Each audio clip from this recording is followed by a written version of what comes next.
15 ربیع الاول پیر کے دن لا الہ الا اللہ محمد الرسول اللہ اس کا باکمال وظیفہ میں آپ کی خدمت میں لے کر حاضر ہوا ہوں۔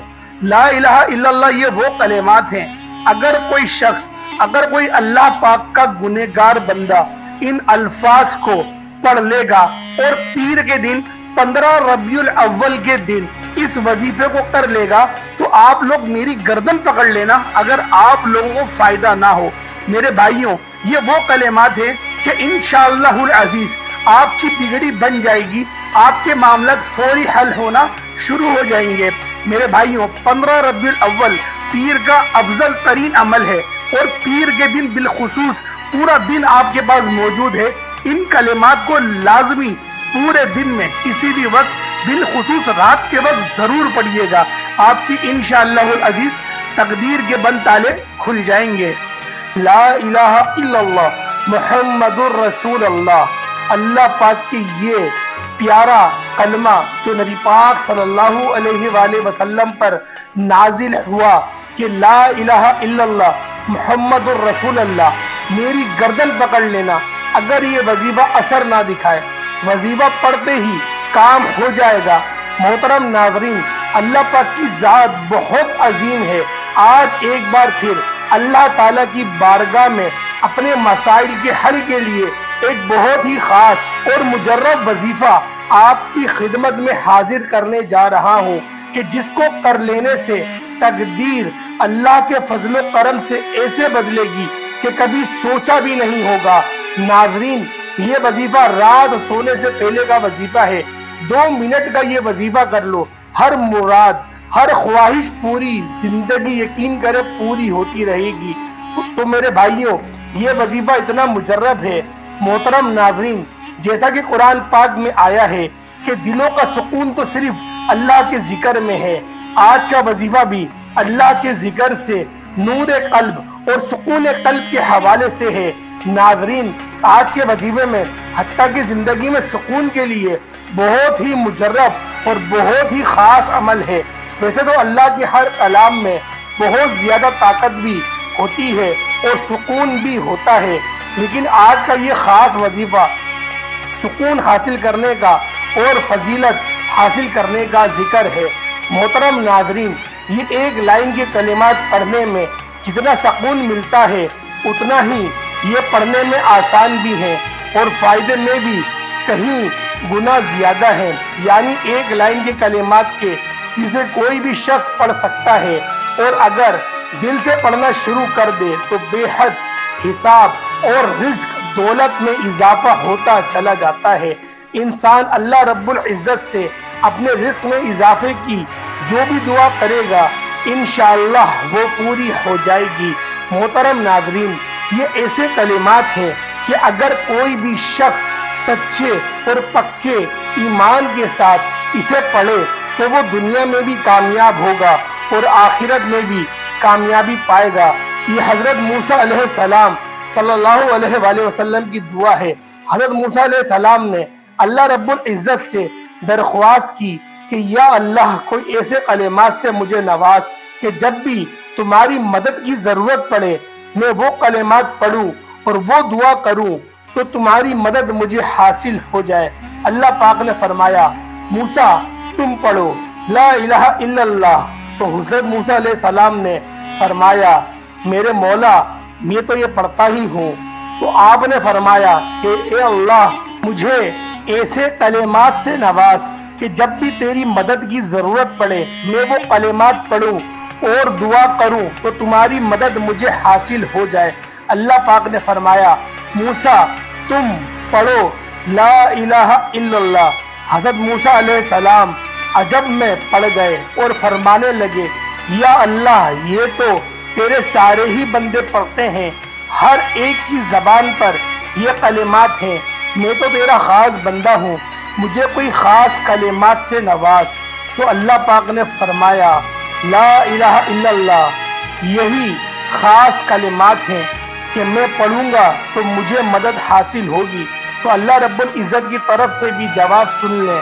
رب العزت نے فرمایا موسیٰ، کیا تم ان کو کوئی معمولی کلمات سمجھتے ہو؟ میزان کے پلڑے میں ایک طرف ساتوں زمین اور ساتوں آسمان کو رکھ دیا جائے، دوسری طرف یہ کلمات رکھ دیے جائیں، تو ان کلمات کا پلڑا بھاری دیکھو گے۔ ناظرین، یہاں سے معلوم ہوتا ہے کہ وہ کلمات جنہیں مشکلات میں، پریشانیوں میں اور دکھ تکلیفوں میں حضرت موسیٰ علیہ السلام نے پڑھا، تو پھر ہمارے لیے اس میں کوئی فائدہ کیا نہیں ہوگا؟ یعنی ایسے کلمات جن کو مصیبتوں میں، پریشانیوں میں نبیوں نے پڑھا ہو، تو ہمارے لیے فائدے کیسے نہیں ثابت ہوں گے؟ ناظرین، یہ جو وظیفہ ہے یہ لا الہ الا اللہ پر مبنی ہے، اور یقین کریں اس وظیفے کی برکت سے آپ کو دنیا بھی ملے گی، آخرت بھی ملے گی۔ جس نیت سے یہ وظیفہ کرو گے انشاءاللہ وہی پاؤ گے۔ محترم ناظرین، اس کی اور بھی بڑی فضیلتیں ہیں کہ جس کی زندگی ان کلمات پر گزری اور اس پر موت آئی، وہ بغیر حساب کے جنت میں جائے گا، اس کا کوئی حساب نہیں ہے۔ ناظرین، اب چلتے ہیں آج کے اس وظیفے کی جانب کہ یہ وظیفہ آپ نے کیسے کرنا ہوگا۔ تو سب سے پہلے چیز یہ ہے کہ یہ وظیفہ آپ رات سونے سے پہلے باوضو حالت میں کریں۔ آپ عشاء کے فوراً بعد اگر کریں گے تو آپ کا وضو برقرار ہوگا، تو آپ نے اسی ٹائم وظیفہ شروع کر دینا ہے۔ لیکن اگر آپ دیر سے سوتے ہیں تو آپ کو دوبارہ وضو کر کے اور یہ وظیفہ شروع کر کے پڑھنا ہوگا۔ تو رات سونے سے پہلے آپ کر لیے گا۔ تو کچھ دیر اس طریقے سے آپ لوگ مطالعہ فرما لیں۔ 70 مرتبہ آپ نے لا الہ الا اللہ دہرانا ہے، یعنی 70 مرتبہ آپ نے لا الہ الا اللہ پڑھنا ہے۔ آپ اس میں کسی بھی قسم کی کمی بیشی نہیں کریں گے۔ جو تعداد آپ کو بتائی گئی ہے آپ نے اسی تعداد میں پڑھنا ہے۔ آپ تسبیح کا سہارا بھی لے سکتے ہیں یا آپ انگلیوں پر بھی پڑھ سکتے ہیں، لیکن یاد رہے کہ آپ لوگوں نے کمی پیشی نہ کرنی ہے، اور 70 مرتبہ ہی آپ نے لا الہ الا اللہ پڑھنا ہے۔ اور اس کے اول آخر آپ لوگوں نے 3 بار یا 4 بار یا 7 بار یا 11 بار درود ابراہیمی پڑھنا ہے۔ لیکن جن بھائیوں کو درود پاک نہیں آتا وہ چھوٹا درود بھی پڑھ سکتے ہیں۔ لیکن میرے بھائیوں، عمل کیونکہ بہت مختصر سا ہے، تو لہٰذا اس کے اندر اگر آپ لوگ درود ابراہیمی ہی پڑھیں گے تو وہ آپ لوگوں کے لیے زیادہ بہتر ہے۔ تو میرے بھائیوں، آج کا جو عمل میں نے آپ کو بتلایا، یہ عمل ہر مسلمان بہن بھائی سب کر سکتے ہیں۔ 11 بار آپ لوگوں نے صرف درود پاک پڑھ کر صرف 70 بار درمیان میں لا الہ الا اللہ کا ورد کرنا ہے، اور پھر آپ نے دوبارہ درود پاک پڑھ لینا ہے۔ تو میرے بھائیوں، ہر مسلمان بہن بھائی اس عمل سے مستفیض ہو سکتے ہیں۔ ان عمل کو جو بظاہر دکھنے میں چھوٹے لگتے ہیں، لیکن نبی پاک نے ان میں بڑے بڑے اجر و ثواب کی بشارتیں اپنی امت کو دی ہیں، اور اس نبی نے پوری زندگی رو رو کر اپنی امت کے لیے مغفرت کی دعا چاہی ہے۔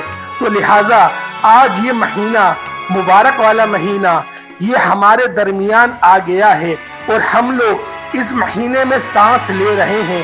تو لہٰذا ہمیں چاہیے اس مہینے میں ہم لوگ کم از کم ہر پیر کا تو روزہ رکھیں۔ جس پیر کے دن نبی پاک کی ولادت باسعادت ہوئی تھی، تو جس طرح سے نبی پاک اپنے پیدائش ہوئے دن میں لازمی روزہ رکھتے تھے، تو ہمیں بھی چاہیے کہ ہم بھی خوب روزہ رکھیں، اچھے کھانے بنائیں، اپنے گھر والوں کو کھلائیں، اور زیادہ سے زیادہ ہم لوگ غریب غربا کو کھلائیں۔ لیکن سب سے پہلے اپنے گھر والے آتے ہیں، اس کے بعد آپ کے جو محلے دار ہیں وہ آتے ہیں، رشتہ دار آتے ہیں، اس کے بعد پھر آپ لوگ آگے کی طرف جائیں گے۔ اگر اللہ پاک نے آپ کو زیادہ نوازا ہوا ہے تو آپ لوگ اس استطاعت کے عین و مطابق ہی کریے گا۔ اب میری بتانے کا مقصد یہ نہیں تھا کہ جو حضرات دینا چاہتے ہیں غریبوں کو، وہ میری بات سن کے وہ ہمسایوں کو دینے لگے کہ آپ نے کہا تھا کہ پہلے ہمسایوں کا حق بنتا ہے۔ بے شک بنتا ہے، لیکن آپ کے مال میں غریب غربا کا، یتیموں کا، مسکینوں کا بھی اللہ پاک حصہ رکھتا ہے۔ ہمارے جو رزق میں کمی بیشی ہوتی ہے، ہم لوگ رزق کو صحیح طرح سے استعمال نہیں کرتے۔ اگر اللہ پاک نے جس طرح سے ہمیں بتلایا ہے، یعنی کہ اللہ کے رسول نے ہمیں جس طرح سے رزق کا استعمال کرنے کا ایک بہترین طریقہ ہم لوگوں کو بتلایا ہے، اگر ہم لوگ اس طریقے کے مطابق رزق کو استعمال کر لیں، ہو ہی نہیں سکتا کہ کبھی ہم لوگ پریشان ہو جائیں۔ تو امید کرتا ہوں آج کی ویڈیو آپ کو اچھی لگی ہوگی۔ ویڈیو اچھی لگی تو اس کو ضرور لائک کریے گا، اپنے دوستوں سے ضرور شیئر کریے گا، اور جو بھائی بھی دعا کے لیے کہتے ہیں، اللہ پاک ان سب کو دن دگنی اور رات چگنی ترقیاں عطا فرمائے، اور ان کے اخلاق میں اخلاص میں برکتیں عطا فرمائے، ان کو ہمیشہ کامیابی سے سرفراز فرمائے۔ السلام علیکم ورحمۃ اللہ وبرکاتہ۔